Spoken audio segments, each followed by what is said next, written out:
All right, late last month, the chief investment officer at U.S. Trust wrote that Eurozone countries and the ECB will have the will, I should say, and the means to work out the European credit crisis in an orderly fashion. But is that still the case after stocks today gave up a little bit of their gains following the Moody's downgrade of Greek debt? Joining us to talk about that is Hyzy, the chief investment officer at U.S. Trust.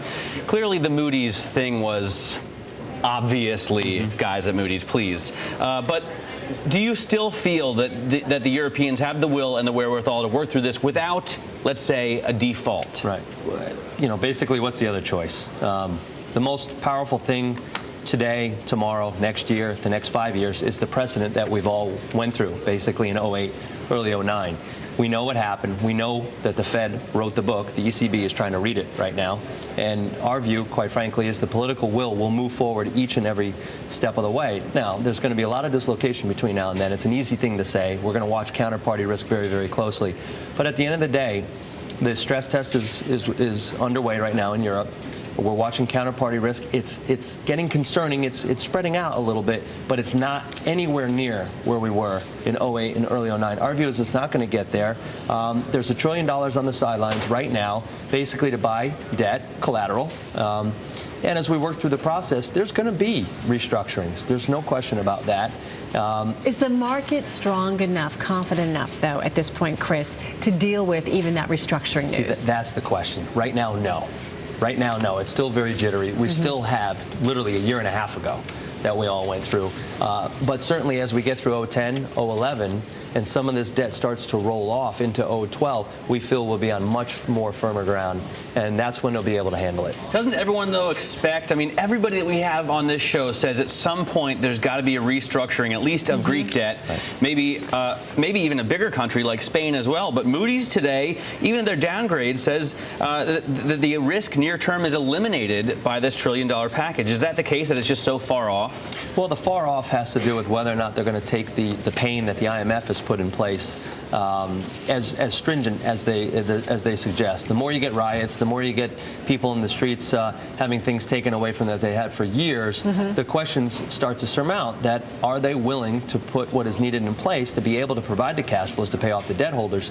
And that's where you start to get into this restructuring scenario. I mean, what's more troubling for the markets? News that there are riots of people who don't want to see these austerity measures imposed, or is it actually taking those steps? I mean, what's more troublesome for the market? Certainly it's the first, it's the former.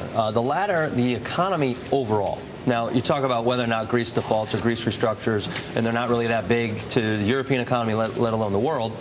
That is from an economic perspective. Now, we all know what means more is from a financial stability perspective around counterparty risk. Because we've seen the market seize up, not like we saw during Lehman, not that severe, but nonetheless we started to see whether it's LIBOR and some other rates that we track. Yeah, absolutely, which is what the central banks around the world have to continue to do.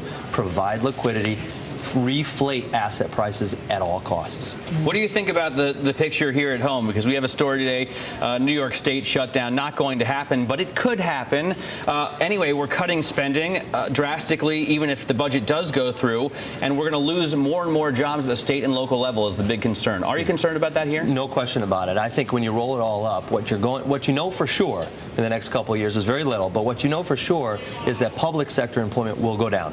Private sector employment should go up. So will and should. Didn't look good last jobs report. Yeah, U.S. Trust view it's an anomaly. And I know it's going to sound like it's a cop-out, but at the end of the day, when you get June, July, and August and you roll it up, census workers are not there, or at least the census jobs are not there to grab the private sector employment. So watch. Well, and the small businesses aren't hiring people, right? The small business engine that we need to be turned on has not yet been turned on. It's a little bit of a misnomer. It depends on what side of the small business you're in. If you're a supplier of raw materials, if you're a supplier of drill bits, the real logistics that drive the manufacturing side of the equation, you're hiring right now. And that's the area that is going through this bullwhip effect. I go back to, though, like what's worse? I mean, Mike McKee, our economics correspondent, talked about, well, the potential for another stimulus program. I mean, is that good? Or, then you've got the looming deficit. I mean, what is the thing we need right now? Yeah. What's better for the markets? What's better for the economic outlook here? Well, the rising deficit that we all just went through and probably will through the latter of this year is really a bridge. The bridge to get you from recovery to expansion. And you should expect it. You should expect it. Right. Now, a second stimulus package or a third or fourth or whatever we want to call this potential talk of this next one is probably not a good idea.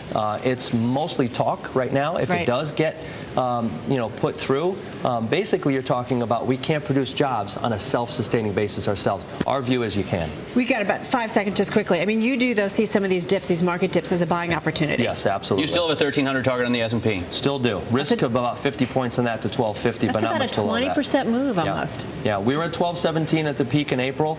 We think if the jobs come in and operating leverage fills down into earnings, you get the 1,300. All right, we'll see what happens. Hey, Chris, thank you so much. Chris Hyzy at U.S. Trust.